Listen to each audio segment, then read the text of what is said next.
सदाशिवसमारम्भां शङ्कराचार्यमध्यमाम्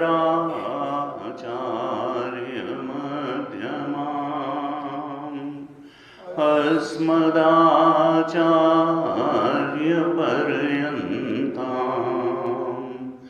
वन्दे गुरुपरम्पराम्। अज्ञानतिमिरान्धस्य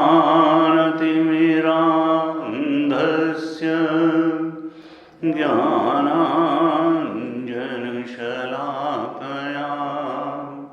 चक्षुरुन्मीलितं येन तस्मै श्री गुरवे नमः। तस्मै श्री गुरवे नमः।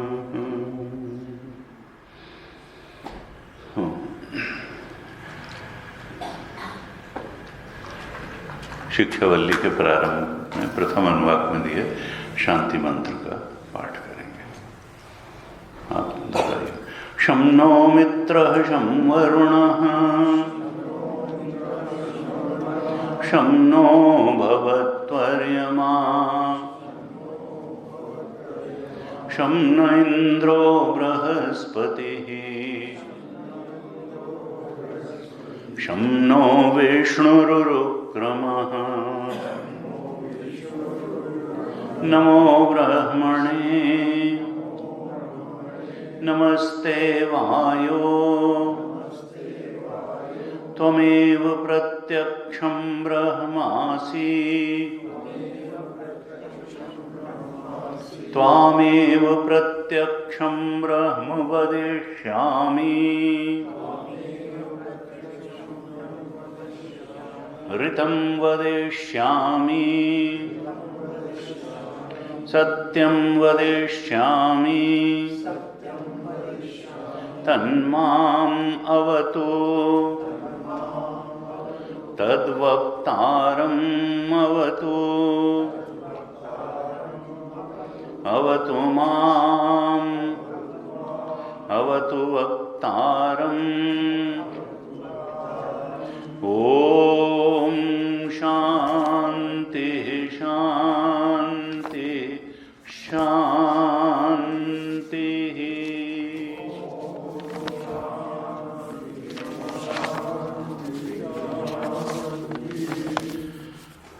ब्रह्मानंद वल्ली के दूसरे और तीसरे अनुवाक का पाठ करेंगे। ब्रह्मानंद वल्ली द्वितीय अनुवाक का पाठ करेंगे। आप दोहराइएगा। अन्नाद्वै प्रजाः प्रजायन्ते याः काश्च पृथिवीं श्रिताः अथोऽन्येनैव जीवन्ति अथ एनत् अपि यन्ति अन्ततः अन्नं हि भूतानां ज्येष्ठम् तस्मात् सर्वौषधमुच्यते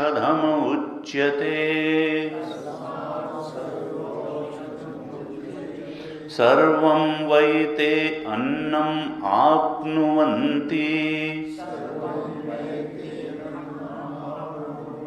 ये अन्नं ब्रह्मोपासते अन्नं हि भूतानां ज्येष्ठम् तस्माद् सर्वौषधमुच्यते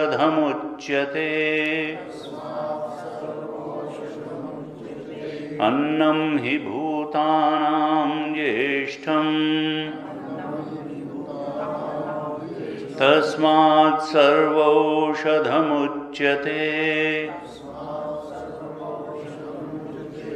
अन्नाद् भूतानि जायन्ते जातानि अन्नेन वर्धन्ते अद्यते अत्ति च भूतानि तस्माद् अन्नं तद उच्यत इति तस्माद् वा एतस्मात् अन्नरसमयात् अन्योन्तर आत्मा प्राणमयः तेनैष पूर्णः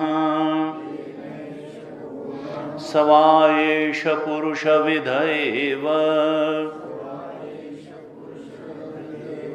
तस्य पुरुषविधताम्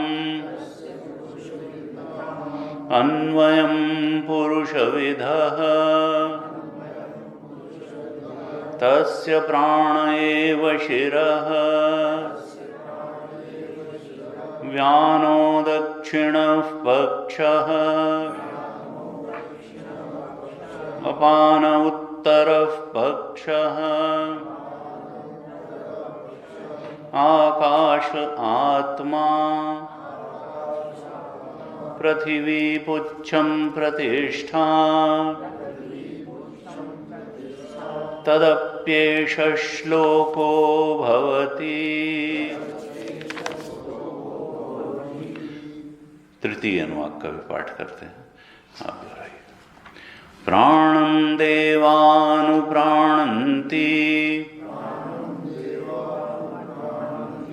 मनुष्याः पशवश्व ये प्राणो हि भूतानाम् आयुः तस्माद् सर्वायुषमुच्यते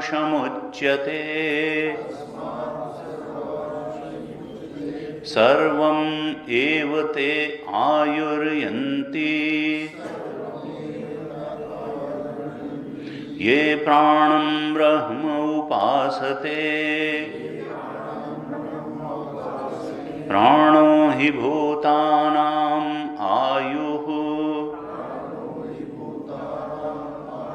तस्माद् सर्व आयुषम् उच्यत इति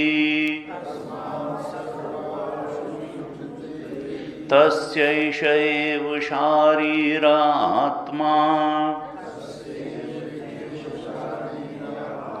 यः पूर्वस्य तस्माद् वा एतस्मात् प्राणमयात् अन्योन्तर आत्मा मनोमयः तेनैष पूर्णः स वा एष पुरुषविद एव तस्य पुरुषविधताम् अन्वयं पुरुषविदः तस्य यजुरेव शिरः ऋग्दक्षिणः पक्षः सामोत्तरः पक्षः आदेशात्मा अथर्वाङ्गिरसः पुच्छं प्रतिष्ठा तदप्येष श्लोको भवति तदप्येष श्लोको भवति।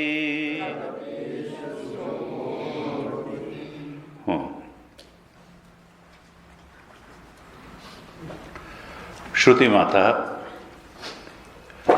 जीवन के परम लक्ष्य ब्रह्मबोध की तरफ साधक को बढ़ाने के लिए उपदेश कर रही हैं। ब्रह्मानंद वल्ली का जो मुख्य संदेश है कि ब्रह्मविद आपनोति परम। जिस बात के लिए ये मनुष्य जीवन मिला है और जो मनुष्य जीवन में ही संभव है, उस ब्रह्मबोध को, इसके पहले कि ये शरीर, ये उपकरण शांत हो, उस परम लक्ष्य परम बोध को प्राप्त करने के लिए श्रुति माता का साधक के लिए आह्वान है कि ब्रह्मविद आपनोति परम। देखो, तुम उन क्षमताओं से भर करके भगवान द्वारा इस धरती पर भेजे गए हो, जिससे कि उस परम लक्ष्य की प्राप्ति की जा सकती है। अर्थात विवेकवती बुद्धि से संपन्न होकर के भगवान ने अनुग्रह करके ये मनुष्य शरीर दिया है, तो इस बुद्धि का पूरा पूरा उपयोग करके, और श्रुति माता का आह्वान है कि हे मनुष्य, हे साधक, तुम उस अपने अंतरतम में बैठे हुए परमात्मा जो तुम्हारा स्वरूप ही है, उसके बोध में प्रतिष्ठित हो जाओ।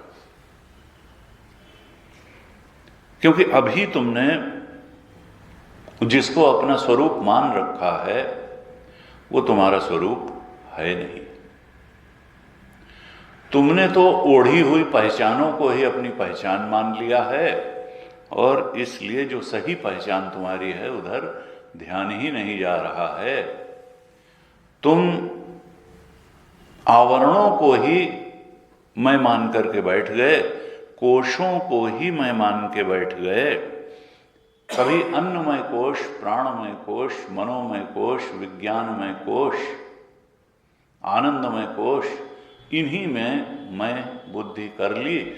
इसलिए जो इन सब का अधिष्ठान सच्चिदानंद स्वरूप सत्यम ज्ञानम अनंतम ब्रह्म, जो वास्तव में तुम्हारा स्वरूप है, उसके बोध से तुम वंचित हो गए। दृष्टि तुम्हारी बहिर्मुखी हो गई।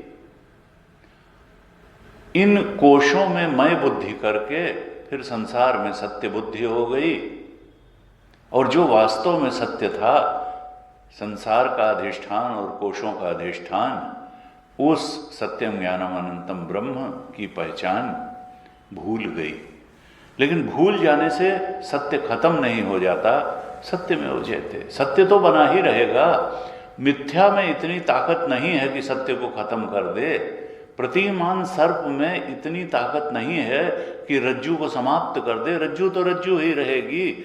उसमें तुम चाहे सर्प की भ्रांति करो, माला की भ्रांति करो, डंडे की भ्रांति करो, भूछिद्र की भ्रांति करो, भ्रांति से सत्य नहीं बदलता है। सत्य तो वहां तब भी रहेगा जब तुमको वो सत्य सत्य नहीं दिख करके भ्रांत दर्शन ही सत्य लग रहा है, तब भी वास्तव में तो वहां सत्य ही है। इसलिए जब हमको ये पंचकोश सत्य लग रहे हैं, संसार सत्य लग रहा है, तब भी वास्तव में तो परमात्मा ही सत्य है। वह सत्य चित आनंद स्वरूप सत्यम ज्ञानम अनंतम ब्रह्म ही सत्य है। पंचकोश सत्य नहीं है, संसार के भेद सत्य नहीं है। फिर हमको ये सत्य क्यों लगते हैं? तो शास्त्र वेदांत कहता है, देखो जब गलत अभ्यास पड़ जाता है तो फिर वो जिसकी आदत पड़ जाती है जिस चीज की, उस चीज के बिना आदमी रह नहीं पाता, चाहे वो अनुकूल हो या प्रतिकूल, चाहे हितकारी हो या वो नुकसानदेह हो या हितकारी हो। अगर आदत पड़ गई तो फिर उसके बिना रहा नहीं जाएगा। ऐसी ही हमारी भी जन्म जन्मांतर से गलत आदत पड़ी हुई है। और गलत ही क्या है कि नहीं, शरीर के बिना हमारा अस्तित्व नहीं रहेगा। और शरीर की आवश्यकता क्यों है? क्योंकि कामनाओं की पूर्ति के लिए शरीर तो चाहिए। कामनाओं के सत्य होने की धारणा बैठ गई, एक गलत विचार, रॉन्ग नोशन ही हमारे बंधन का कारण है। देखिए, बॉन्डेज एंड लिबरेशन, बंधन है कहां? लगता है बंधन पुत्रेषणा वित्तेषणा लोकेषणा में है। नहीं, धन बंधनकारी। धन कहां से? वो तो नोट है, वो कहां बंधन करेगा? वो तो जड़ है, तुम चेतन हो। ये चेतन जड़ से कैसे बंध जाएगा? जड़ चेतन को कैसे बांध लेगा? नोट ने नहीं बांधा है, तुम्हारी गलत धारणा ने बांधा है। तुम्हारी गलत धारणा ने बांधा कि बहुत सारा पैसा होगा तो बहुत सुखी हो जाएंगे, बहुत बड़ा घर होगा तो बहुत सुखी हो जाएंगे, बहुत बड़ा पद होगा तो बहुत सुखी हो जाएंगे, बहुत बड़ी गाड़ी होगी तो बहुत सुखी हो जाएंगे। रॉन्ग नोशन ही व्यक्ति के बंधन का कारण होता है, और रॉन्ग नोशन अज्ञान से ही उपजता है। इसलिए बंधन से मुक्ति केवल और केवल ज्ञान से ही हो सकती है, क्योंकि बंधन धारणा रूप है, रॉन्ग नोशन बंधन है। इसलिए ज्ञान से ही वो रिमूव हो सकता है बंधन। मुक्ति ज्ञान के अलावा किसी से नहीं हो सकती। ऋते ज्ञानात् न मुक्ति, उपनिषद ने कहा ज्ञान से ही मुक्ति होगी। आत्मा के सच्चे स्वरूप को जानने से ही मुक्ति होगी। क्योंकि हम पंचकोशों में बंधे क्यों? हम संसार के विषयों में सुख मान करके उनसे बंधे क्यों? क्योंकि हमने एक गलत धारणा बना ली कि कामना पूर्ति से सुख मिलेगा। और गौतम बुद्ध जोर जोर से चिल्लाते चिल्लाते चले गए, और सारा वेदांत भी यही कह रहा है, गीता भी यही कह रही है, उपनिषद भी यही कह रहा है कि desire is mother of pain, इच्छा दुख की जननी है। लेकिन हमने ये रॉन्ग नोशन बना लिया कि नहीं, कामना पूर्ति होगी तो सुख मिल जाएगा, और जितनी ज्यादा कामनाओं की पूर्ति होगी उतना ज्यादा सुख मिल जाएगा। होता उल्टा है कि हम कामना पूर्ति से सुख पाने जाते हैं और फिर जन्म जन्म से दुख ही बटोरते चले आ रहे हैं। इसलिए उपनिषद जोर जोर से कहता है कि प्रजहाति यदा कामान सर्वान पार्थ, गीता जी में कहा सर्वान पार्थ मनोगतान आत्मन्यवात्मना तुष्ट स्थित प्रज्ञस्त। तुम्हें सुख चाहिए तो कामनाओं का त्याग करो।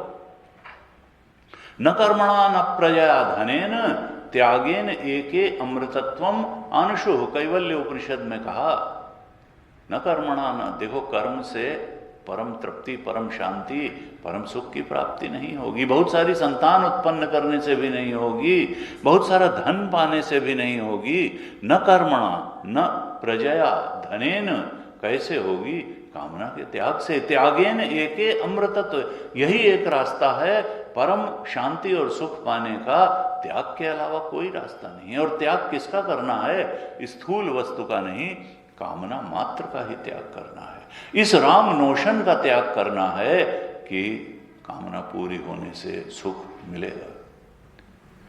कठोपनिषद में कहा यदा सर्वे प्रमुच्यन्ते कामा ये हृदिश्रिताः अथ मर्त्यो अमृतो भवति अत्र ब्रह्म समश्नुते।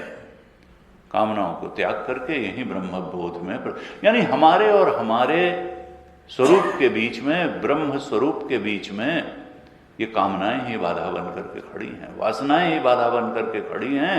और वासनाओं से हमारा लगाव क्यों है, कामनाओं से हमारा लगाव क्यों है? क्योंकि एक रॉन्ग नोशन, एक गलत धारणा बैठ गई जन्म जन्मांतर से कि कामना पूर्ति होने से सुख मिलेगा। निश्चित रूप से थोड़ा बहुत सुख मिलता है। कौन कहेगा कि जलेबी खाने से सुख नहीं मिलता है? लेकिन उसके पीछे दुख कितने खड़े हैं। और दूसरे एक चीज, किसी ने नहीं कहा कि necessity is mother of pain, केवल यह कहा कि desire is mother of pain. हमको वो बारीक विवेक होना चाहिए कि नेसेसिटी कहाँ समाप्त होती है और कहाँ से डिजायर शुरू होती है। बिना खाए किसी का नहीं चल सकता है, बिना सोए किसी का नहीं चल सकता है, लेकिन आवश्यकता से कम सोना आपकी ऊर्जा, शारीरिक ऊर्जा पर विपरीत प्रभाव डालेगा और आवश्यकता से अधिक सोना भी आपको आलसी बनाएगा। तो आपको वो क्रूशियल लाइन तय करनी पड़ेगी कि कहाँ तक नेसेसिटी है और कहाँ से डिजायर शुरू हो गई। और डिजायर इज मदर, अगर डिजायर के क्षेत्र में आप गए तो वो मदर ऑफ पेन होगा। बिना खाए किसी का नहीं रह सकता है, लेकिन कहां से वो भोजन आवश्यक है, कहां तक, और कहां से स्वादासक्ति शुरू हो गई, ये आपको लाइन तय करनी पड़ेगी। यही विवेक है।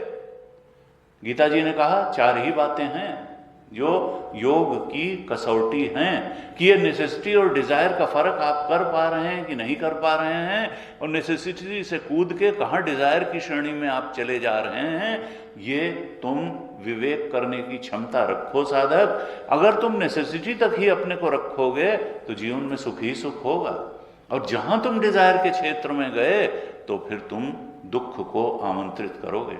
और 6ठे अध्याय का श्लोक बड़ा प्रसिद्ध है कि युक्ताहार विहारस्य युक्त चेष्टस्य कर्मसु युक्त स्वप्नावबोधस्य योगो भवति दुःखः। योग की परिभाषा क्या है? 4 चीजें ही बताई और कहा कि ये अगर इन 4 चीजों में तुमने नेसेसिटी और डिजायर का फर्क कर लिया तो जीवन से दुख विदा हो जाएगा। योगो भवति दुःखः। इनमें, और पहली चीज क्या कही? युक्ताहार, आहार की ही बात कही।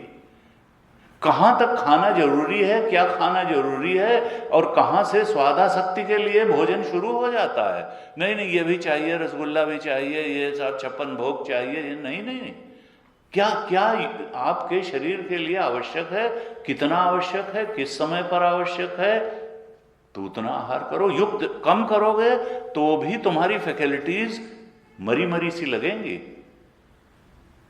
श्वेत केतु का प्रसंग उपनिषद में आता है कि गुरु ने कहा कि ठीक है, अन्नम ब्रह्म है, 14 दिन भोजन न करके देखो। उसने नहीं किया, मेमोरी कुछ याद ही न कर पाए, श्लोक भूल गए, उपनिषद के टीचिंग्स भूल गई। अर्थात मनोमय कोश, विज्ञानमय कोश, प्राणमय कोश, सब पर अन्न का प्रभाव पड़ा। ये नहीं कि केवल अन्नमय कोश ही शिथिल हुआ, प्राणमय कोश भी शिथिल हो गया, मनोमय भी हो गया, और सब सारे कोश शिथिल हो गए। तब उसने कहा अन्नम ब्रह्म। उन्होंने कहा नहीं, रुक जाओ, अभी अन्नम ब्रह्म ही नहीं, और भी गहरे हैं। तो लेकिन सबसे पहले क्या कहा?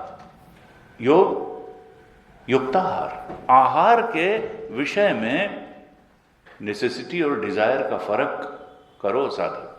कहां तक नेसेसिटी है, कहां से डिजायर है, और केवल जिह्वा का ही आहार नहीं, आंख से क्या देखना है, क्या नहीं, क्या मनोरंजन के क्षेत्र में आ जाएगा और क्या नॉलेज के क्षेत्र में है, क्या देखना है और क्या नहीं देखना है, क्या आपको, और डिजायर और नेसेसिटी, इसमें फर्क करने का मापदंड क्या है? कहा देखो, सब बातों में नेसेसिटी ही साधक को ध्यान में रखनी चाहिए।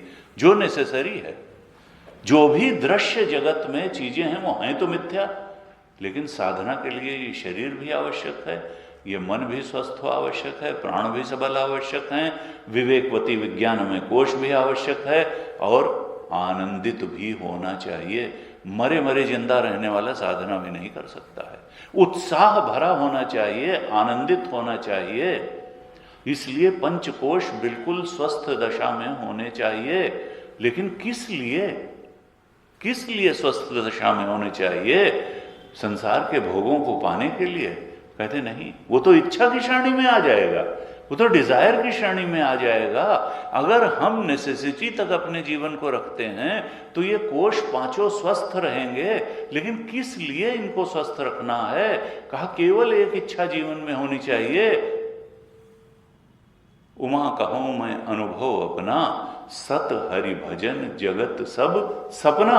भगवत भजन के लिए ही, उस आत्म चिंतन के लिए, उस ब्रह्म चिंतन के लिए, उस ब्रह्मविद आपनोति परम को ध्यान में रख करके उस ब्रह्म स्वरूप के बोध में प्रतिष्ठित होने के लिए ही इन पांचों कोशों को स्वस्थ रखना है। और जीवन में नेसेसिटी और डिजायर का डिफरेंस करने की क्षमता, विवेक रखनी है। तो ये पंचकोश को सबल क्यों रखना है? डिजायर केवल एक चीज की, वो ये कि हमको अपने ब्रह्म स्वरूप के बोध में प्रतिष्ठित होना है। बाकी किसी चीज की डिजायर नहीं, बाकी सब चीज नेसेसिटी भर। और किस लिए नेसेसिटी? उस परम लक्ष्य को, एक परम इच्छा में सारी इच्छाएं समाहित हो जाएं कि हम भक्त हैं, हम साधक हैं, हम ब्रह्म चिंतन करके ब्रह्म बोध में प्रतिष्ठित होने के लक्ष्य के लिए ही जी रहे हैं, और इसीलिए हमको ये मनुष्य शरीर मिला है। तो गीता जी ने कहा युक्ताहार। देखो, आहार के मामले में क्या सुनना है, क्या नहीं सुनना है, क्या देखना है, क्या नहीं देखना है, क्या खाना है, क्या नहीं खाना है, क्या स्पर्श करना है, ये दृश्य जगत में ही पंचकोश हैं और दृश्य जगत में ही इनका आहार मिलता है। उसी मिथ्या दृश्य जगत से सत्य ब्रह्म तक पहुंचना है। लेकिन ये पंचकोश को सबल, सुदृढ़ और सशक्त और पवित्र बना करके ही संभव है, क्योंकि नायमात्मा बलहीनेन लभ्या, बलहीन कोई आत्मा नहीं प्राप्त होती। तो पहली चीज गीता जी में कहा योग में कि आहार, और फिर कहा विहार। विहार, भगवान शंकराचार्य ने जब गीता भाष्य लिखा तो विहार के लिए लिखा पादक्रम, अर्थात आप इस शरीर से थोड़ा काम लीजिए। पादक्रम, टहलना या एक्सरसाइज करना या योगा करना, अर्थात इसको एकदम अगर स्थिर करके बैठा लेंगे तो ये धीरे धीरे डिके होगा। इसको काम में लगाइए, फिजिकल वर्क भी होना चाहिए। लेकिन फिर ध्यान रहे कि नेसेसिटी कितनी है। हमको WWF में जा करके कुश्ती नहीं जीतनी है, हमको 24 घंटे योगासन या एक्सरसाइज जिम में ही नहीं बिताना है। युक्त कहां तक नेसेसिटी है और कहां से डिजायर शुरू हो गई, कहां से हम लोक प्रसिद्धि प्राप्त करने के लिए इस शरीर को बनाने लगे और कहां तक इसको उस परम लक्ष्य के लिए ठीक रखने के लिए इसको घुमाना फिराना, इस पर थोड़ा प्रेशर डालना, थोड़ा पसीना निकालना आवश्यक है। तो कहा युक्ताहार विहारस्य, डिजायर के श्रेणी में न जाने पाए, लेकिन नेसेसिटी जरूर रहे। नेसेसिटी भर अगर नहीं विहार करेंगे तो ये डल और आलसी हो जाएगा। युक्ताहार विहारस्य युक्त चेष्टस्य कर्मसु। देखिए, हमारी चेष्टाएं और कर्म उस परम लक्ष्य को ध्यान में रख करके होनी चाहिए, और जो नेसेसरी नहीं है वो नहीं होनी चाहिए। दो शब्द यहां पर कहे भगवान कृष्ण ने अर्जुन से, एक तो कहा चेष्टा, एक कहा कर्म। तो कर्म किस लिए करें? कहा कि कर्म स्वरूप को पहचानने के लिए करो, लेकिन उसके लिए जो जो आवश्यक है, क्योंकि बिना भोजन, वस्त्र और घर के किसी का नहीं चलेगा और ये धन से ही मिलेंगे। इसलिए भोजन, वस्त्र, शरीर को ठीक रखने के लिए घर, इसका इंतजाम करना पड़ेगा, उसके लिए धन कमाना पड़ेगा, लेकिन अननेसेसरी डिजायर के क्षेत्र तक न जाए। नेसेसिटी जितनी है, क्योंकि लक्ष्य तो ब्रह्मवित आपनोति परम है, उसके लिए जितना घर चाहिए, जितना भोजन चाहिए, जितना वस्त्र चाहिए, वो सारा अरेंज करो, लेकिन डिजायर में जाने से बचो, नेसेसिटी तक रहे। तो कर्म क्यों हो? सब कर्म हो, लेकिन उस परम उद्देश्य की प्राप्ति के लिए हो।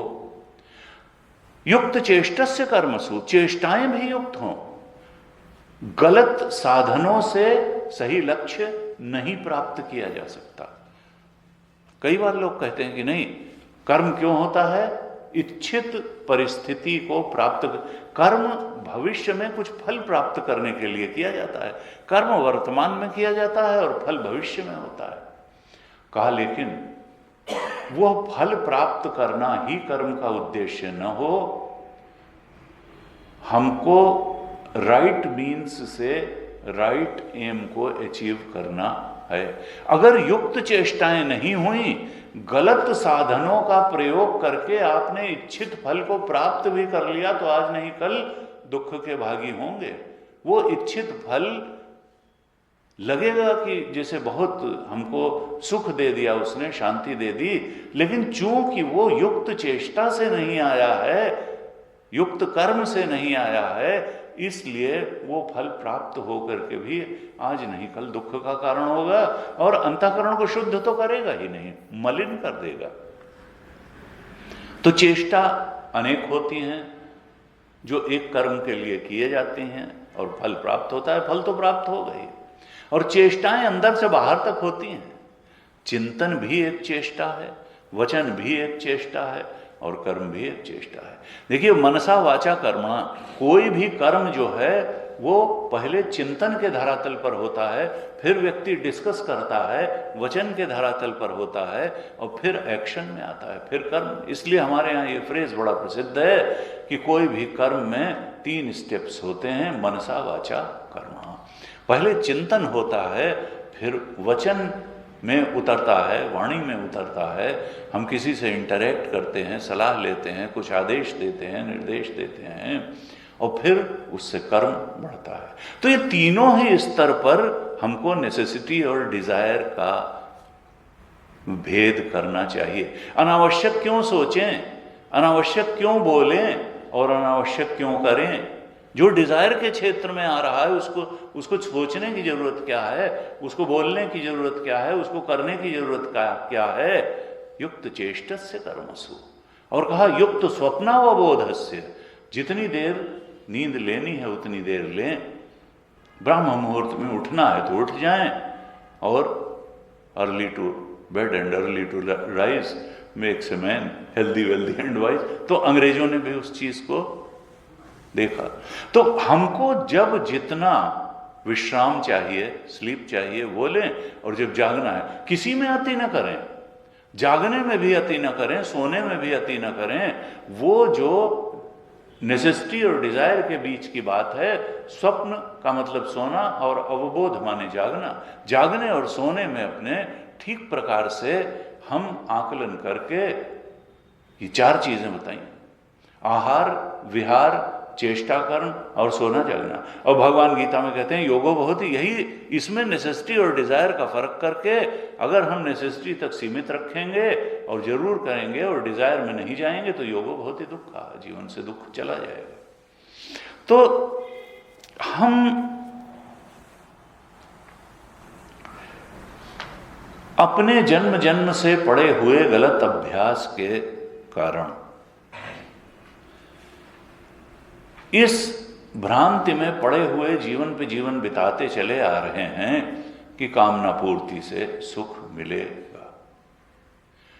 हमको बिल्कुल ये स्पष्ट हो जाना चाहिए कि हम कामना पूर्ति के लिए इस मनुष्य शरीर में नहीं आए हैं, हम कामना त्याग के लिए आए हैं। नेसेसिटीज से झगड़ा नहीं है, कामनाओं से झगड़ा है। कामना पूर्ति में फंसे रहेंगे तो ब्रह्मबोध तक कभी नहीं पहुंच पाएंगे। और लोग यही कहते हैं नहीं, अरे कामनाओं बिना खाए, वो नेसेसिटी है, वो कामना नहीं है। नेसेसिटीज के लिए कोई शास्त्र, गुरु जी कहते थे, लोग कहते हैं अरे साहब ये तो बहुत ऊंची बात हो गई। ऊंची बात नहीं हो गई। आप अपने इच्छाओं के दबाव में जीवन जीने के इतने आदी हैं कि आप त्यागेने के अमृतत्व आंशों की बात ही नहीं सुनना चाहते हैं, इसलिए आप उसको ऊंची बात कह रहे हैं। गुरु जी कहते थे शास्त्र कोई ऐसी बात कहता ही नहीं है जिसको जीव कर न सके, जिसको करने की सामर्थ्य मनुष्य में नहीं है। भगवान नहीं जानते कि तुम्हारी सामर्थ्य क्या है और क्या नहीं है। तुम्हारी चाहत ना हो वो बात अलग है, लेकिन तुम्हारी सामर्थ्य है। अगर तुम प्रयास करोगे तो तुम वो सब कर सकते हो जो करने के लिए गीता कह रही है, जो करने के लिए उपनिषद कह रहा है। इसीलिए लोग भागते हैं, गीता और उपनिषद सुनने को ही अवॉइड करते हैं। क्यों? क्योंकि फिर एक बार सही बात के सामने उनकी गलत मान्यता खड़ी नहीं हो पाएगी। गलत मान्यताओं में ही जीवन जीते चले जाने के कारण लोग कहते हैं सत्संग में मत जाओ। बस कल हमने पढ़ा था कि दयानंद जी ने लिखा कि भाई ये जो रॉन्ग नोशन है it is universal. Ignorance and confusion is universal. आत्मा का अज्ञान, अपने ब्रह्म स्वरूप का अज्ञान और पंचकोश ही सत्य हैं, ऐसी धारणा, ये कंफ्यूजन की पंचकोश सत्य हैं। आत्मा संसार के विषयों को भोगने से ही सुख मिलता है, ये एक यूनिवर्सल धारणा है, यूनिवर्सल इग्नोरेंस है और यूनिवर्सल कंफ्यूजन है। जो आपको असेस करने आएगा वो भी इसी इग्नोरेंस और कंफ्यूजन से ग्रस्त होगा, और आप भी इसी इग्नोरेंस और कंफ्यूजन से ग्रस्त हैं। इसलिए वो भी कहेगा कि नहीं नहीं तुम बहुत ठीक चल रहे हो, और हम भी कहेंगे हम बहुत ठीक चल रहे हैं। और अविद्यायाम अंतरे वर्तमाना स्वयं धीरा पंडितम मन्यमाना दंद्रम्यमाणा पर्यंति मूढ़ा अंधे नैव नियमाना। जैसे एक भेड़ दूसरी भेड़ के पीछे, कहते हैं ना, चलती है तो कुएं में सब गिर जाती हैं, वो देखेगी ही नहीं दाएं बाएं, सुनेगी ही नहीं कि क्या ठीक है क्या नहीं ठीक है, और वो झुंड के झुंड चलते चलते वो सब एक खाई में गई तो सारी खाई में गई। कहा इस तरीके से we treat our selves as normal. इतनी एबनॉर्मलिटी, इतना इग्नोरेंस, इतना कंफ्यूजन होने के बाद हम पूरी मानव जाति ये मानते हुए कि हम न इग्नोरेंट हैं न कंफ्यूज्ड हैं, हम तो नॉर्मल हैं, नॉर्मल लाइफ लीड करो। इसका मतलब क्या है? शास्त्र कहता है कि तुम किसको एडवोकेट कर रहे हो कि इग्नोरेंट और कंफ्यूज्ड लाइफ लीड करो। और इग्नोरेंस और कंफ्यूजन कभी सुख का कारण नहीं हो सकता है। अगर अज्ञान है और भ्रांति है तो मोह और भ्रांति हमेशा दुख ही लाएगी। मोह सकल अनर्थ कर मूला। इग्नोरेंस, मोह, यही तो सारे अनर्थ का मूल है। तिन्हते पुनि उपजे ही बहु सूला। इनसे बहुत सारी तरीके के कांटे, दुख, शूल उपजते हैं। कामवात कफ लोभ अपारा, क्रोध पित्त नित छाती जारा। एक व्याधि बस नर मरहि, ए असाधि बहु व्याधि। पीण ही संतत जीव कहाँ, सो किमिल है समाधि। तुलसीदास। ये काम क्रोध लोभ फिर उपजेंगे अज्ञान से, और लगेगा कि ये बड़ा सुख दे देंगे, पैसा बहुत मिल जाएगा, लोभ की पूर्ति हो जाएगी तो सुख मिल जाएगा, काम की पूर्ति हो जाएगी तो सुख मिल जाएगा, शत्रु पर विजय क्रोध करके हम प्राप्त करेंगे तो बड़ा सुख मिल जाएगा। कहा नहीं, ये तो रोग हैं, मानस रोग हैं। कामवात, काम तो मानो वात का रोग है, क्रोध पित्त का रोग है, और लोभ जो है वो कामवात कफ लोभ, क्रोध पित्त नित। लोभ जो है वात पित्त का कफ का रोग है, निकलता चला आता है। कभी कफ हो जाए, गुरु जी कहते थे जैसे लगता है फैक्ट्री लगी है अंदर, फैक्ट्री लगी, फिर खांस करके आए, फिर बलगम, फिर लोभ। कहा इसी तरीके से लोभ है, जितना भी मिलता चला जाएगा कभी वो पूरा ही नहीं होगा। अनंत है लोभ की है। कहा काम ही नारी प्यारी जिमी, लोभ है प्रिय जिमी दाम। तिमि रघुनाथ निरंतर प्रिय लागो। तुलसीदास जी ने यही रामायण के अंत में इच्छा की कि ये काम जितना उदात्तता से लगता है, कामी व्यक्ति को स्त्री जितनी प्रिय है और लोभी को पैसा जितना प्रिय है, तुम्हारे प्रेम में हमारे बहुत जो है हमारे प्रेशर भी हो, काम जैसी हमारे अंदर यह हो कि भाई जल्दी मिल जाए। जिन्हें दरिद्र पारस मरण पावा। एक कामी व्यक्ति जब जिसकी कामना से ग्रस्त होता है तो लगता है बस ये मिल जाए, नहीं मिलेगी तो जिन्हें क्या अनर्थ हो जाएगा। जैसे कि कोई दरिद्र को पारस मणि मिलने जा रही हो और वो फिर जो है कहा कामी नारी जिन्हें लोभ है प्रिय, और लोभ में सातत्य होता है, वो लोभ कभी खत्म ही नहीं होगा। काम तो पूरा होकर के छोड़ देता है, लोभ कभी छोड़ता ही नहीं, वो पूरा होकर और बढ़ा और बढ़ा और बढ़ा। कहा इस प्रकार से अगर हम उस ब्रह्म स्वरूप के बोध में प्रतिष्ठित होने के लिए एकमात्र इच्छा कर लें। देखिए इच्छा हमेशा नुकसानदेह है। व्याय कामान्य सर्वान पुमांश्चरति निस्पृहा निर्ममो निरहंकार शांति। इच्छा को त्याग करके ही शांति मिलती है, लेकिन एक इच्छा बनी रहे, बाकी सब आवश्यकता के ही धरातल, नेसेसिटी के धरातल पर रहे चीजें, और वो इच्छा है ब्रह्म चिंतन की इच्छा, आत्मचिंतन की इच्छा। और नेसेसिटी कितनी ठीक है जो ब्रह्म चिंतन की तरफ बढ़ाने वाली हो। अगर वो ब्रह्म चिंतन को बाधित करने वाली है तो समझ लीजिए इच्छा ही होगी। आत्मचिंतन को पीछे ढकेलने वाली अगर चीज होगी तो कामना होगी। आवश्यकता पूरी होकर के छोड़ देती है, लेकिन कामना तो पूरी होकर के बढ़ जाती है, और चाहिए और चाहिए। तो शास्त्र ने कहा कि देखो ये जो एक धारणा है कि कामना पूर्ति से सुख मिलेगा, यही मूल बंधन है। हमें जो पंचकोशों से बांध दिया है, इस संसार की विषयों से बांध दिया है, इसके मूल में केवल और केवल एक रॉन्ग नोशन है, एक गलत धारणा है कि कामना से सुख मिलेगा। इसी पर स्ट्राइक करना है, इस पर विवेक का हथौड़ा चलाना है। अगर हम चलाते रहेंगे तो पंचकोशों की आसक्ति में नहीं फंसेंगे, इन अविद्याकृत पंचकोशों की आसक्ति में नहीं फंसेंगे, और इस मायाकृत जगत की आसक्ति में भी नहीं फंसेंगे, क्योंकि यही दोनों तो ब्रह्म स्वरूप के बोध में बाधा है। भगवान शंकराचार्य ने विवेक चूड़ामणि में लिखा कि 149 श्लोक है विवेक चूड़ामणि ग्रंथ में, और विस्तार से पंचकोश विवेक भगवान शंकराचार्य ने किया है। और यही विवेक अगर हम कर लें तो परम सत्य ब्रह्म स्वरूप तक पहुंच जाएंगे। वहां कहते हैं कोशैः अन्नमयाद्यैः पंचभिः आत्मा न संवृतो भाति।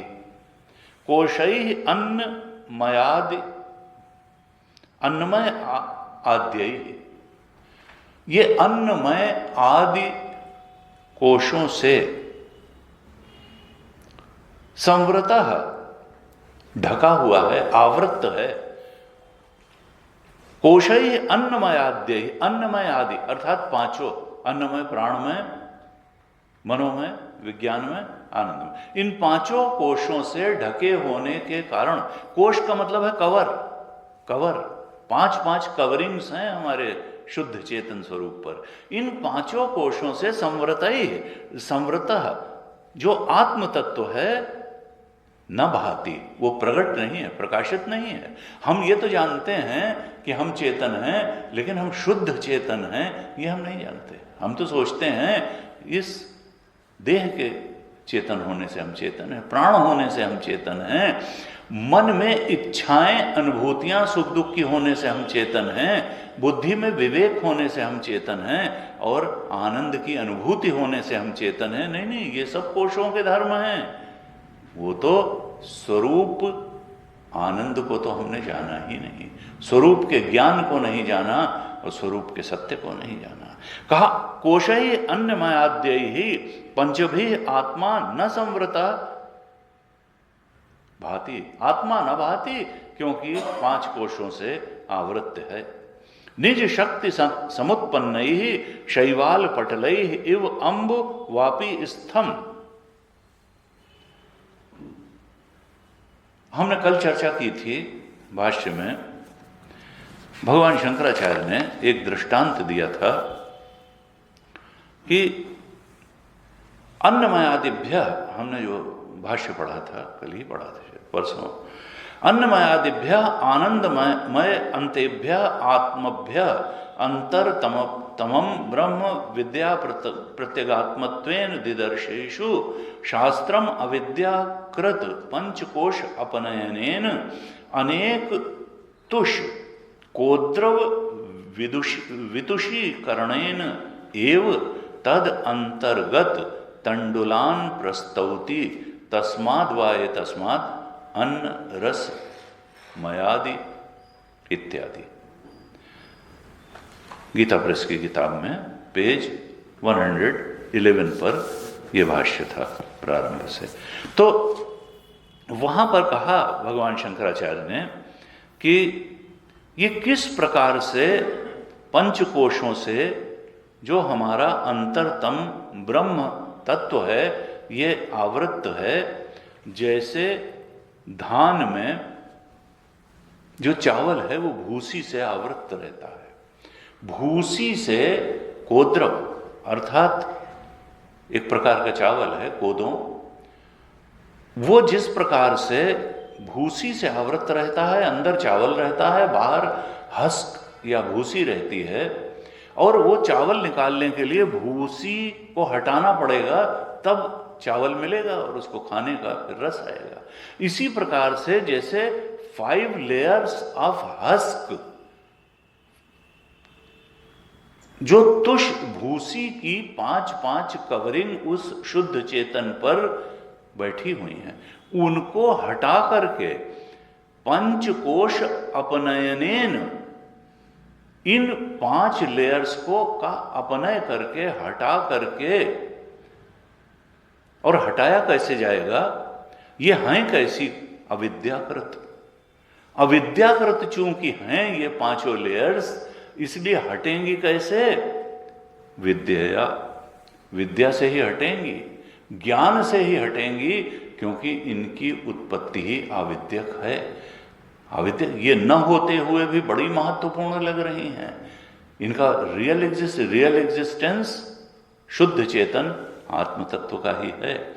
ऐसे हटा करके फिर हम उस चावल को पा सकेंगे, आत्मरूप जो चावल है, ब्रह्म रूप जो वास्तविक खाने योग्य, जानने योग्य, सुख पाने योग्य जो अंतरतम में बैठा हुआ शुद्ध चेतन है, उसको पा पाएंगे। तो वहां पर कोद्रव वितुषी करणेन ये उपमा दी थी।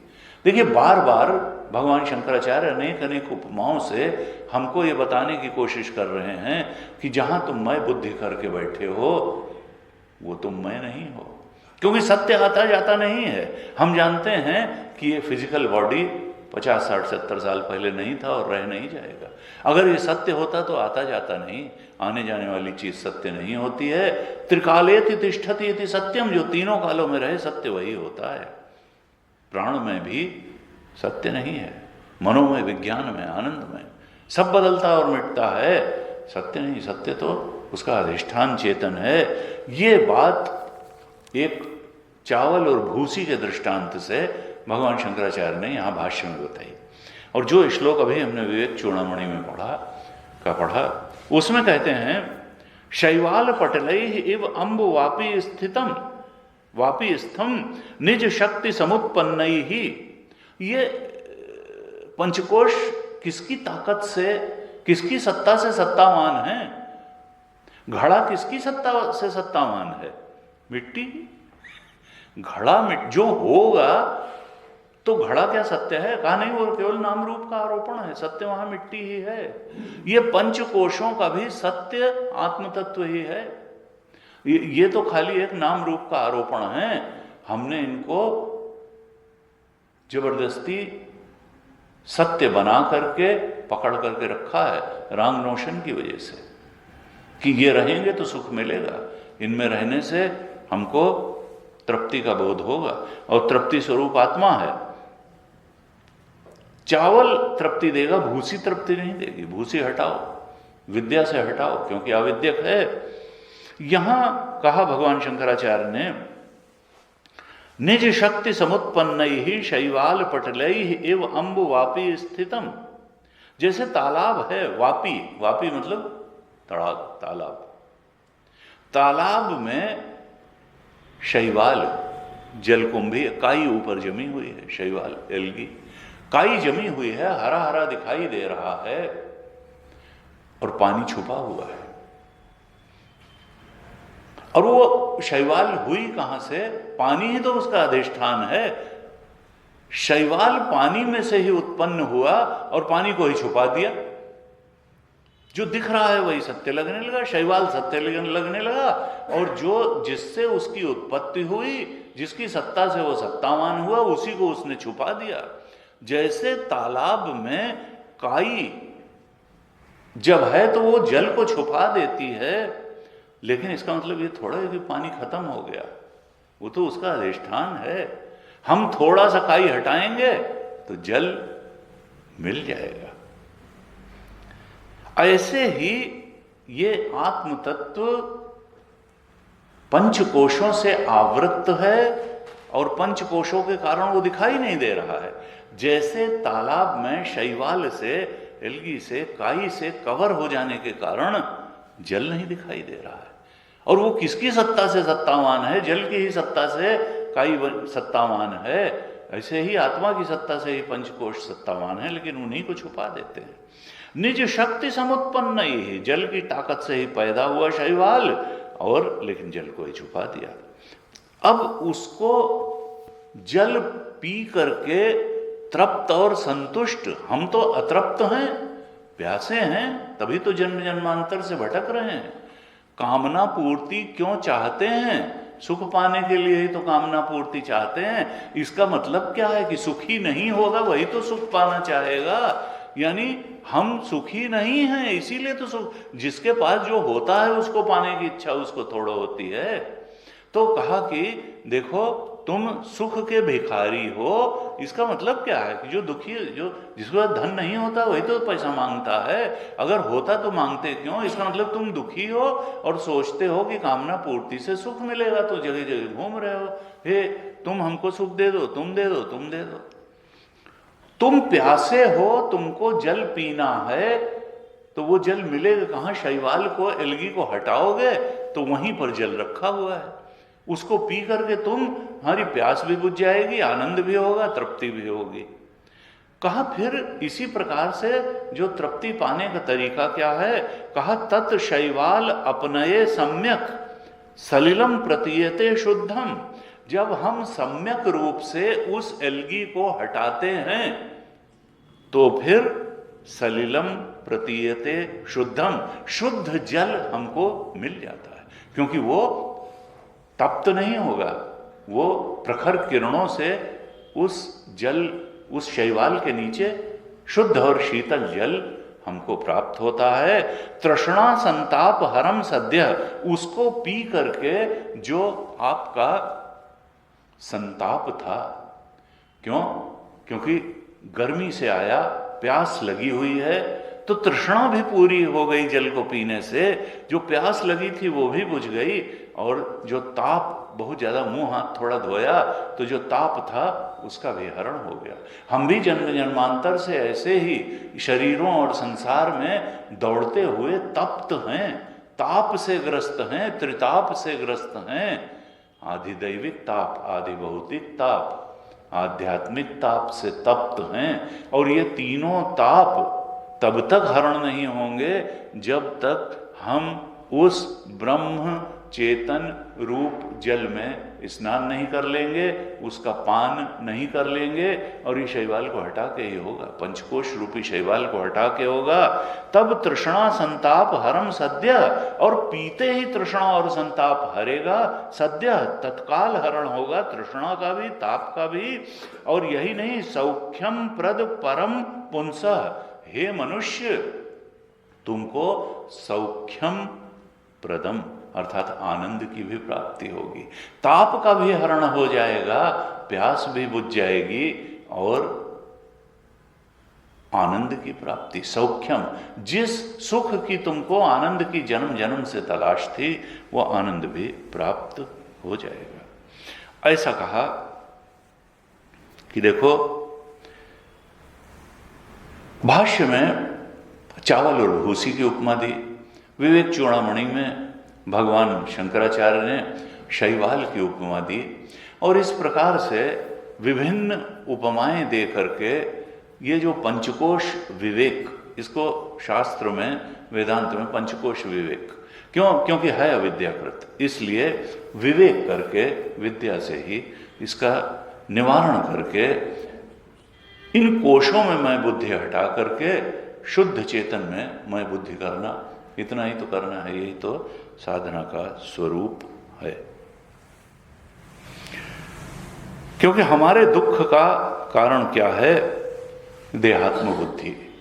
पंचकोशों में मैं बुद्धि करना ही दुख का कारण है, और फिर इनके माध्यम से कामना पूर्ति का जो गलत धारणा है, रॉन्ग नोशन है, उसके कारण फिर सारा संताप और सारी तृष्णा बन जाती है।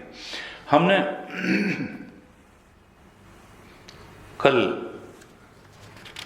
भाष्य का थोड़ा अध्ययन किया था, उसके बाद थोड़ा भाष्य का पाठ कर लेते हैं। फिर 111 पेज पर प्रारंभ से हमने भाष्य का पाठ किया था, जहाँ तक कल पाठ किया था उसके आगे पाठ करते हैं, शायद 111 पेज पे ही होगा। 86 पेज ये कैलाशाश्रम की किताब का 86 पेज का सेकंड पैरा, थर्ड पैरा, और उसका जो है आप पाठ करिए।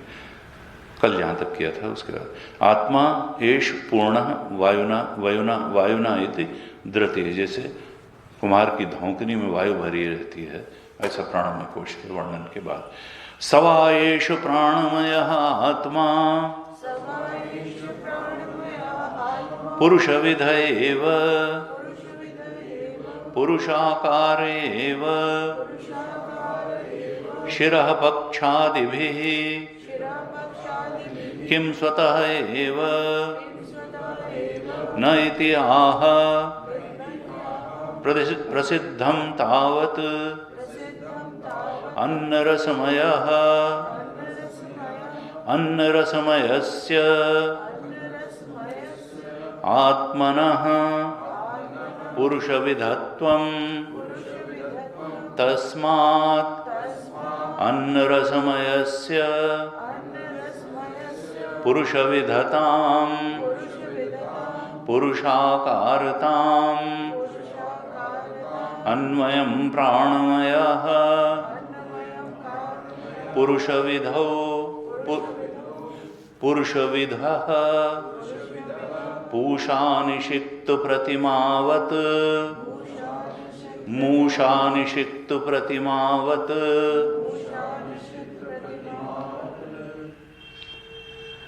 न स्वतः एव एवं पूर्वस्य पूर्वस्य पुरुषविधताम् उत्तरोत्तर अनु उत्तरोत्तरः पुरुषविधः भवति पूर्वः पूर्वः च उत्तर उत्तरेण पूर्णः कथम पुनः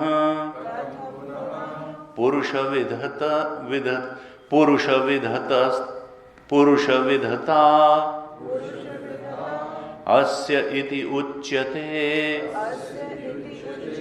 तस्य प्राणमयस्य प्राण एव शिरः प्राणमयस्य वायुविकारस्य प्राणः मुखनासिका निःसरणः वृत्तिविशेषः शिर एव परिकल्प्यते वचनात् सर्वत्र वचनात् एव पक्षादिकल्पना व्यानो व्यानवृत्तिः दक्षिणः पक्षः अपान उत्तरः पक्षः आकाश आत्मा यः आकाशस्थः वृत्तिविशेषः समानाख्यः सात्मा इव आत्मा प्राणवृत्ति अधिकारात् मध्यस्थत्वात् इतराः पर्यन्ताः वृत्तिः अपेक्ष्य आत्मा मध्यम हि येषाम् अंगानाम् आत्मा इति श्रुति प्रसिद्धम् मध्यस्थस्य आत्मत्वं पृथिवी पुच्छं प्रतिष्ठा पृथिवी इति पृथिवी देवता आध्यात्मिकस्य प्राणस्य धारयित्री स्थिति हेतुत्वात् सैषा पुरुषस्य अपानम् अवष्टभ्य इति श्रुति अंतरम् अन्यथा उदानवृत्ति ऊर्ध्वगमनम् गुरुत्वात् च पतनं वा स्यात् शरीरस्य तस्मात् पृथिवी देवता पुच्छं प्रतिष्ठा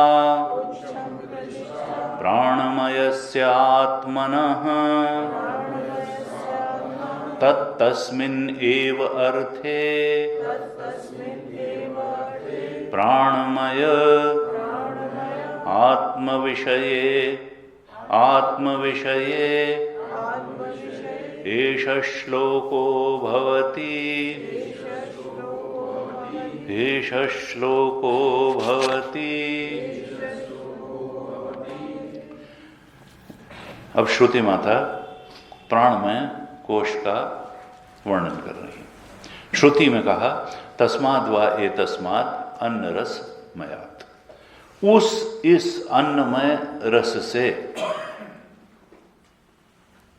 अलग अन्योंतर आत्मा प्राणमय, उस अन्नमय आत्मा से जो अन्न रसमय है अलग, अन्य और अंतरा दो दिए, उससे अलग है और उसके भीतर है।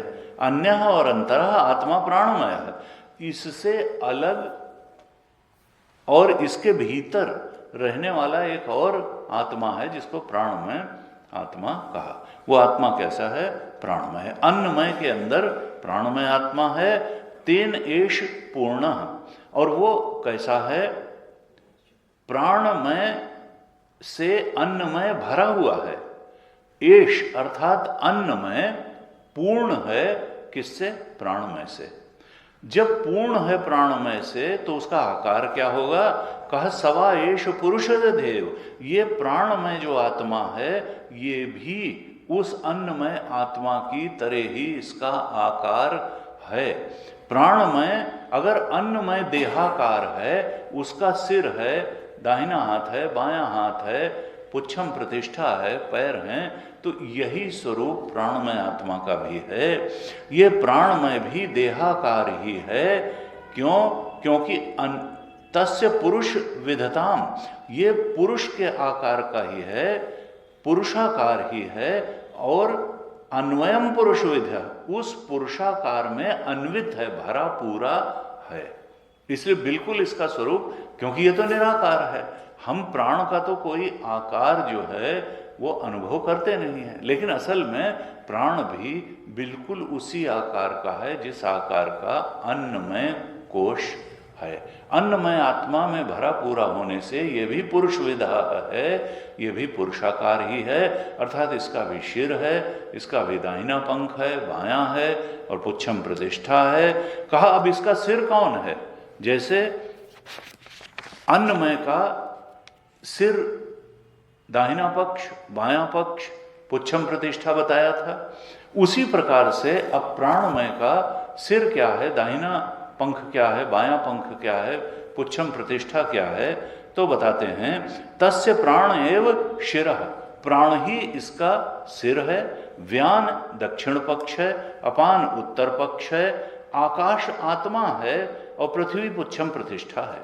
श्रुति में तो इतना बताया। अब भगवान शंकराचार्य ने जब भाष्य लिखा तो इसको थोड़ा इलेबोरेट करके बताया, जिससे हम लोगों की थोड़ा समझ में आ जाए कि ये प्राणमय कोश का स्वरूप क्या है। जहां से हमने पाठ किया वहां से देखते हैं भाष्य। सवा एष प्राणमय आत्मा पुरुष विधा एव पुरुषाकार एव, ये जो प्राणमय आत्मा है ये पुरुषाकार ही है। शिरः पक्षादिभि किम स्वतः एव, कहा क्या ये स्वतः पुरुषाकार है? कहा नहीं, अन्नमय आत्मा तो प्रसिद्ध है कि पुरुषाकार है, पुरुष के आकार में है। तस्माद अंतर्मयस्य पुरुष पुरुषाकारताम अन्वयम, चूंकि इसी में अन्वित होकर के भरा पूरा रह करके ये रहता है, इसलिए ये भी पुरुषाकार ही है। किस तरीके से? मूषा निषिक्त प्रतिमावत, जैसे सांचे में प्रतिमा ढल करके एकदम सांचे के ही आकार की हो जाती है, उसी प्रकार से जैसे अन्नमय प्राणमय के लिए सांचा है, इसमें ढल करके ये जो प्राणमय है ये भी बिल्कुल अन्नमय के आकार का ही है, स्वतः नहीं है, लेकिन मूषा निषिक्त प्रतिमावत न स्वतः एव, अपने में ही ये पुरुषाकार नहीं है, लेकिन चूंकि अन्नमय में अन्वित होकर के रहता है इसलिए ये भी पुरुषाकार ही है। एवं पूर्वस्य पूर्वस्य पुरुष विधताम अनु उत्तरोत्तर पुरुष विधा भवति, पूर्व पूर्व च उत्तर उत्तरेण पूर्ण, इसी प्रकार से जो इसके अलग अंदर अंदर आत्मा बताएंगे, यानी मनोमय आत्मा, विज्ञानमय आत्मा और आनंदमय आत्मा, वो भी पूर्व पूर्व में भरे पूरे अन्वित होने के कारण पुरुषाकार ही बताए जाएंगे। वास्तव में तो प्रसिद्ध पुरुषाकारता तो अन्नमय की ही है, लेकिन इसके अंदर में और इससे अलग जो जो अब कोश बताए जाएंगे, आत्माएं बताई जाएंगी, वो सब पुरुषाकार ही बताई जाएंगी। वो अपने आप में, क्योंकि मन का कोई आकार नहीं है, लेकिन इसी के अंदर होने से वो भी पुरुषाकार बताएंगे, मनोमय को भी, विज्ञानमय को भी, आनंदमय को भी, और उनकी प्रतिष्ठा फिर बताएंगे। कथम पुरः पुरुष विधता अस्य इत्युच्यते, ये प्राणमय की पुरुषाकारता किस प्रकार की है तो बताते हैं। भाष्यकार लिखते हैं तस्य प्राणमय से प्राण एव शिरः, इस प्राणमय आत्मा का प्राण ही शिर है। शिर स्थानीय क्या है? प्राण। हम जानते हैं कि 5 प्राण हैं, प्राण, अपान, व्यान, उदान, समान। तो इन पांचों की क्या स्थिति है? देखिए श्रुति में 3 का उल्लेख आया। कहा प्राण एव शिरः व्यानो दक्षिण पक्ष अपान उत्तर पक्ष। तो प्राण का उल्लेख आया, व्यान का उल्लेख आया, अपान का उल्लेख आया, लेकिन समान और उदान का उल्लेख नहीं आया। भाष्यकार बताएंगे कि कहाँ श्रुति में छुपे हुए हैं व्यान और समान भी, उदान और समान भी। तो कहा कि देखो ये तो स्पष्ट है, श्रुति ने अपने मुख से ही कह दिया कि प्राण एव शिरः, ये प्राणमय आत्मा का प्राण ही सिर है। प्राण हम, और प्राण क्या है? भाष्यकार लिखते हैं प्राणमयस्य वायु विकारस्य प्राणः मुख नासिका निःसरणो वृत्ति विशेष शिर एव परिकल्प्यते वचनात्। श्रुति, वचनात् का मतलब है श्रुति के वचन। अब वेदांत क्या कहता है कि हमको ये बात, यही श्रद्धा है, मान करके चलनी चाहिए कि अगर श्रुति में कुछ कहा गया है तो हमको चाहे जितना अटपटा लगे, सच्चा वही होगा। हमको जो लग रहा है, हमारा लगना सत्य नहीं है, श्रुति के वचन सत्य हैं। भाष्यकार ने क्या कहा? वचनात्, श्रुति का वचन है, इसलिए इसको स्वीकार करना है। तर्क वर्क नहीं, तर्कस्य अप्रतिष्ठा। वेदांत का एक सिद्धांत है तर्कस्य अप्रतिष्ठा। तर्क की कोई प्रतिष्ठा नहीं है। तर्क तो तुम्हारी धारणाओं पर खड़ा होता है। तुमने कुछ धारणा बना करके रखी हुई है, उसके अनुकूल पड़ जाएगा तो तुमको बहुत तार्किक लगेगा कि तर्क से सिद्ध हो गया। तर्क से कोई बात सिद्ध नहीं होती। तर्क किसी को सिद्ध करने के लिए प्रमाण नहीं है, क्योंकि तर्क हमेशा तुम्हारी धारणाओं मान्यताओं पर आधारित होता है। तो फिर प्रमाण क्या है? कहा श्रुति ही प्रमाण है, श्रुति के वचन ही प्रमाण है। श्रुति में अगर कोई बात कह दी गई है तो समझ लो पक्की है। तुमको वो अटपटी लगे चाहे तुमको अनुकूल लगे, उससे कोई फर्क पड़ने वाला नहीं है। तो श्रद्धा का मतलब क्या है? श्रद्धा का मतलब यही है कि श्रुति में कहा गया है तो वो अच्छा होगा, यहाँ कहा वही ठीक होगा। जब श्रुति ने कहा तस्य प्राण एव शिरः, इस प्राणमय आत्मा का प्राण ही सिर है। और वो प्राण का मतलब क्या है? वही प्राण जो मुख और नासिका से हम जो इनहेल करते हैं, एक्सेल करते हैं, और जो फेफड़े में जाता है, बाहर जो वायु है अंदर जाने के बाद वही प्राण बनती है। हम मुख और नासिका से जो सांस लेते हैं, बाहर निकालते हैं, इनहेल एक्सेल करते हैं, उसी को कहा प्राण। इस प्राणमय आत्मा का वो सिर है, सर्वोच्च स्थान पर वो है। और फिर कहा यही सांस को लेने निकालने की जो वृत्ति विशेष है, उसी को इस प्राणमय आत्मा का शिर कहा। और उसको शिर के रूप में ही क्यों लेना है? वचनात्, क्योंकि श्रुति ऐसा कहती है। सर्वत्र वचनात् एव पक्षादि। अब कहें पक्षी के रूप में उसकी कल्पना क्यों की जाए? तो कहा इसलिए कि श्रुति कह रही है वचनात् एव, सर्वत्र वचनात् एव पक्षादि कल्पना। ये पक्षी के रूप में ही सिर, दाहिना पंख, बायां पंख, पूंछ, हमें तो दिखती नहीं प्राणमय की पूंछ। कहा नहीं, श्रुति कह रही है इसलिए इसको स्वीकार करो, उसमें तर्क मत खोजो। फिर कहा व्यानो व्यान वृत्ति दक्षिण पक्ष। व्यान क्या है? व्यान जो है दाहिना पंख है, मानो उस पक्षी रूप प्राणमय कोश का दाहिना पंख व्यान वृत्ति है। व्यान वृत्ति क्या करती है? तो योग दर्शन में भी है कि ये जो शक्ति का संचार होता है हमारे शरीर में, वो व्यान नामक प्राण के द्वारा होता है। प्राण का वो फंक्शन जिससे शक्ति का संचार होता है उसको व्यान कहते हैं, यानी ब्लड सर्कुलेशन, ऑक्सीजनेशन तो प्राण से होता है। भाई प्राण जो है, जो प्राण एवं शिरः, तो प्राण करता क्या है? ऑक्सीजनेशन ही तो करता है। ऑक्सीजनेटेड ब्लड होने से फिर ब्लड जो है वो ऑक्सीजन जा करके क्रेब साइकिल वगैरह चला करके और रिलीज करती है, एटीपी या जो भी हमारा शक्ति है। तो कहा कि तो प्राण जो है वो तो उससे तो हमारा जीवन चलता है, क्योंकि हमको ऑक्सीजनेशन होता है। और व्यान वृत्ति उस ऑक्सीजनेटेड ब्लड को सर्कुलेट करती है, यानी शक्ति का संचार करती है। कहा अपान उत्तर पक्ष, जो अपान है वो उत्तर पक्ष है। दाहिना पंख व्यान है और अपान उत्तर पंख है। अपान हम जानते हैं, अपान का काम है मल पदार्थों को शरीर के बाहर फेंकना। अपान वायु मल मूत्र का, पसीने का विसर्जन करना, एक्सक्रीशन करने के लिए जो प्राण वृत्ति उत्तरदायी है वो अपान है, अपान प्राण। फिर कहा आकाश आत्मा, यह आकाशस्थ वृत्ति विशेष समानाख्य स आत्मा इव आत्मा प्राण वृत्ति अधिकारात मध्यस्थत्वात् इतराह। श्रुति में जो शब्द आया था केवल इतना कहा था आकाश आत्मा।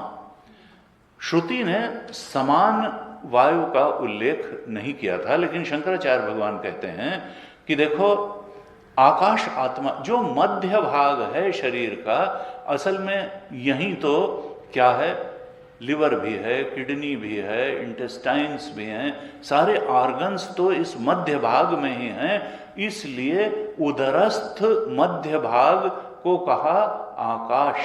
और यहां के लिए क्या उत्तरदायी है, कहा समानाख्य स आत्मा इव आत्मा। ये जो मध्य उदरस्थ जो मध्य भाग है, क्योंकि पाचन ही ना हो अगर तो फिर सबको ताकत मिलेगी कहां से, खाए जाओ अन्न। कहा ये उदरस्थ सारे इंपॉर्टेंट जो ऑर्गन्स हैं ये बीच में मध्य भाग में हैं। कहा यही आकाश अर्थात मध्य भाग, उदरस्थ भाग, इसको कहा आकाश। और यहाँ इसमें जो प्राण इस वृत्ति विशेष बीच में उदरस्थ भाग मध्यस्थ भाग को चलाने वाली जो प्राण की वृत्ति है उसको कहते हैं समान।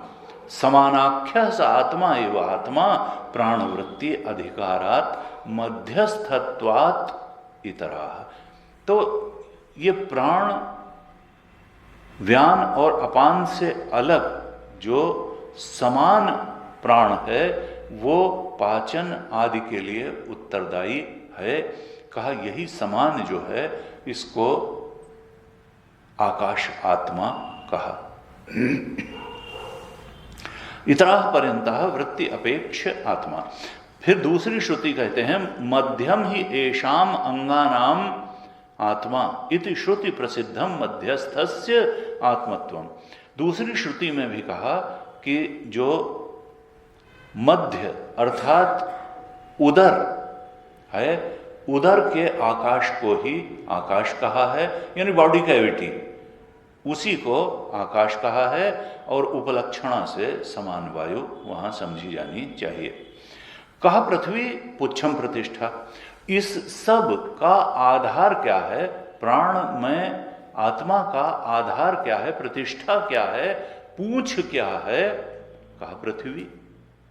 अब ये अजीब बात कह दी। अभी तक तो प्राण प्राण चले आ रहे थे कि प्राण है, अपान है, व्यान है, समान है, और जब प्रतिष्ठा बतानी हुई तो पृथ्वी कह दिया। तो ये अचानक पृथ्वी कहां से आ गई प्रतिष्ठा प्राणमय कोश में? तो भाष्यकार कहते हैं, और ये पृथ्वी पुच्छम प्रतिष्ठा श्रुति में कहा है। भाष्यकार बताते हैं कि क्यों कहा कि पृथ्वी इति पृथ्वी देवता। यहां पृथ्वी से मतलब वो पृथ्वी नहीं है जो हम देखते हैं, यहां पृथ्वी से अर्थ है पृथ्वी देवी, पृथ्वी देवता।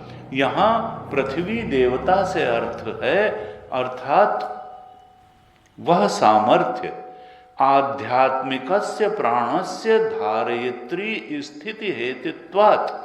ये जो पृथ्वी देवता है, यहां पृथ्वी भूत का अर्थ नहीं है बल्कि पृथ्वी देवता का अर्थ है, क्योंकि वो धारयित्री पृथ्वी देवता ही सब कुछ को धारण करता है।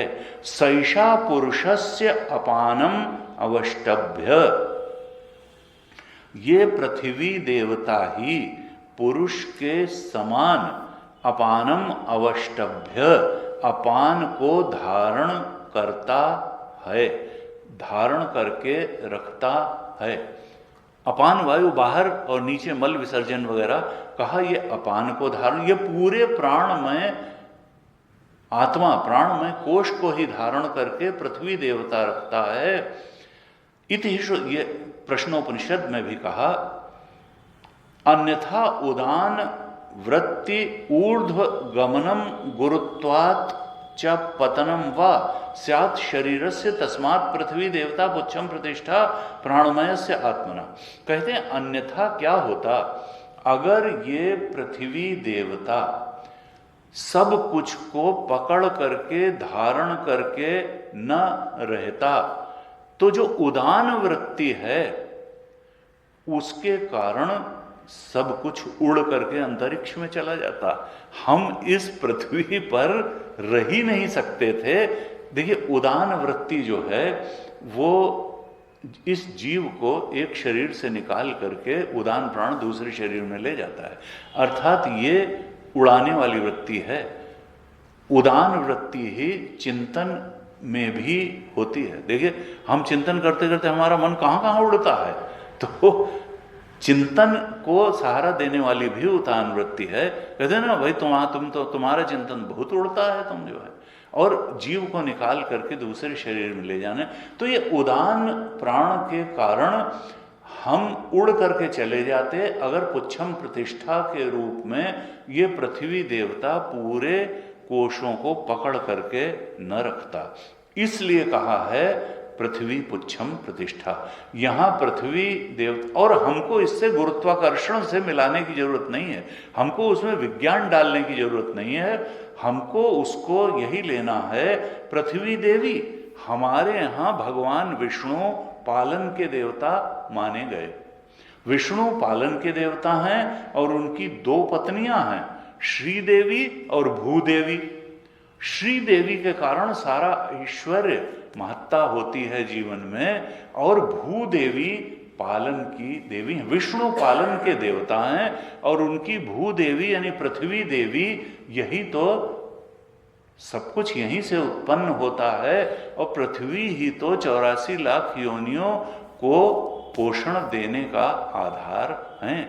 इस पृथ्वी माता में इतनी शक्ति है भगवान की भूदेवी जो दूसरी पत्नी है, कि सब कुछ के लिए पोषण हैबिटेट देने में ये समर्थ हैं। ये पालन की देवी हैं, ये देवी पालन करती हैं, और इसीलिए सुबह उठ करके कहा जाता है कि पहले पृथ्वी का स्पर्श करो और उनसे इजाजत लो कि हम अपने पैर तुम पर रखने जा रहे हैं, इसके लिए हमको क्षमा करना। विष्णु पत्नी नमस्तुभ्यम पादस्पर्शम क्षमस्व माम। विष्णु पत्नी नमस्तुभ्यम पाद स्पर्शम, मैं तुम्हारे ऊपर पैर रखने जा रहा हूं, इसके लिए हमें क्षमा करना। तो कहा कि देखो, पृथ्वी माता जो है एक शक्ति का नाम है, और हमारे अंदर भी बहुत सी शक्तियां हैं। तो ये जो है पृथ्वी माता, पृथ्वी देवता, पृथ्वी देवी की शक्ति ही सब कुछ को पकड़ करके रखती है। नहीं तो उदान वृत्त्या ऊर्ध्वगमनम, हम ऊपर उड़ जाते, उदान वृत्ति से हमारा शरीर ऊपर उड़ जाता। कहते हैं च पतनम वा स्यात्, या बहुत भारी होने से नीचे गिर जाता। या तो हम ऊपर ही उठ जाते या नीचे ही गिर जाते। ये पकड़ करके रखती है पृथ्वी देवता।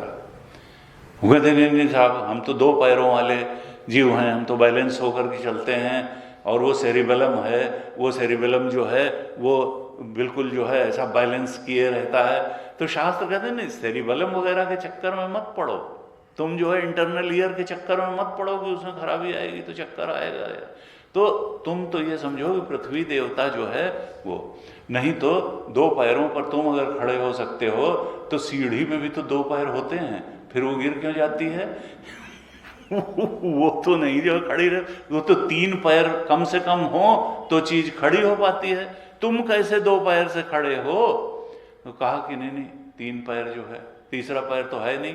उनका अगर वो ना होता, पृथ्वी देवता जो है का अनुग्रह न होता, तो दो पैर से फिर हम खड़े ना हो पाते। तीसरा पैर भी खड़े होने और उसके लिए जरूरी होता है। तो कहा कि देखो, या तो हम ऊपर उड़ जाते और या गिर पड़ते, स्यात् शरीरस्य तस्मात् पृथ्वी देवता पुच्छम प्रति, इसलिए पृथ्वी देवता ही इस प्राणमय कोश की पूंछ अर्थात आश्रय आधार हैं। तत्तस्मिन्नेव अर्थे प्राणमयस्य प्राणमय आत्मविषये एष श्लोको भवति। इसी अर्थ में प्राणमय के ये श्लोक कहा, ये मंत्र कहा गया श्रुति माता द्वारा। तो इस प्रकार से यहाँ पंच प्राण की व्याख्या कर दी कि प्राण एव शिरा, जो हम एक्सेल इनहेल करते हैं वो प्राण जो है वो शिर है, और व्यान वृत्ति जिससे कि ब्लड सर्कुलेशन शक्ति संचार होता है, अपान जो एक्सक्रीशन के लिए उत्सर्जन के लिए उत्तरदायी है प्राण, और मध्यात्मा समान जो है वो उदरस्थ है, पाचन आदि के लिए उत्तरदायी है समान प्राण, और उदान वृत्ति जो है वो हमको उड़ान दे, इसलिए पृथ्वी पुच्छम प्रतिष्ठा, ये पृथ्वी देवता हमको पकड़ करके रखते हैं। तो ये पृथ्वी माता एक शक्ति का नाम है। तो ये गुरु जी कहते थे कि देखो हमारे यहाँ पिक्टोरियल फिलॉसफी है, एक पर्सोनिफाई करके चीजों को, शक्तियों को रूप दिया गया है। जैसे किसी को गणेश कह दिया, किसी को सरस्वती देवी कह दिया, किसी लक्ष्मी देवी कह दिया, तो पर्सोनिफाई कर दिया एक पिक्टोरियल, क्योंकि उससे ज्यादा अच्छे ढंग से समझ में आ जाएगा।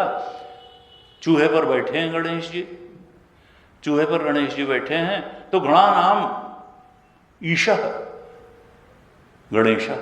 असल में क्या है कि हमारे पास क्या है, तमाम इंद्रियां। गण का मतलब होता है समूह, पुंज, ग्रुप।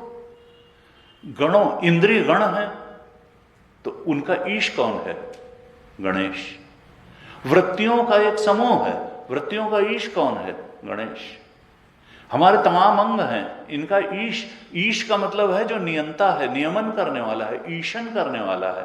इन गणों का, वृत्ति रूप गणों का, इंद्रिय रूप गणों का, अंगों का, संस्कारों का, वासनाओं का जो ईश है, ईशन अधिष्ठान है, नियंत्रण करने वाला, हमारी विवेकवती शक्ति, वही है गणेश। गणेश की पूजा, पहली पूजा गणेश की, अर्थात अपनी बुद्धि को विवेकवती बनाए रखो, वृत्तियों का नियमन करो, इंद्रियों का नियमन करो, अंगों को विवेक के अनुसार चलाओ, वासनाओं में न बह जाओ, वासनाओं का, इसका मतलब पहली पूजा गणेश की। गणा नाम ईशा गणेशा। तो ये पिक्टोरियल फिलॉसफी है। बहुत सारी चीजें हमारे यहाँ ऋषियों ने इस प्रकार से बताई कि जिससे, लेकिन अंत में सबका उद्देश्य ब्रह्मविद आपनोति परम तक ही है, सत्यम ज्ञानम अनंतम ब्रह्म तक ही है। ये सारी चीजों को बताने का, चाहे तिथि त्योहार हो, गंगा नहाना हो, पूजा हो, पाठ हो, हमारी वर्णाश्रम व्यवस्था हो, सबका उद्देश्य उस परम सत्य, परम बोध तक पहुंचना ही है कि ब्रह्मविद आपनोति परम। उस ब्रह्म बोध तक पहुंचने के लिए तमाम प्रयास भारतीय संस्कृति में ऋषियों ने किए। हम क्रमशः इस पर आगे चर्चा करेंगे। ओम पूर्णमदः पूर्णमिदं पूर्णात् पूर्णमुदच्यते पूर्णस्य पूर्णमादाय पूर्णमेवावशिष्यते। ओम शांति शांति शांति। हरि ओम। श्री गुरुभ्यो नमः। हरि ओम।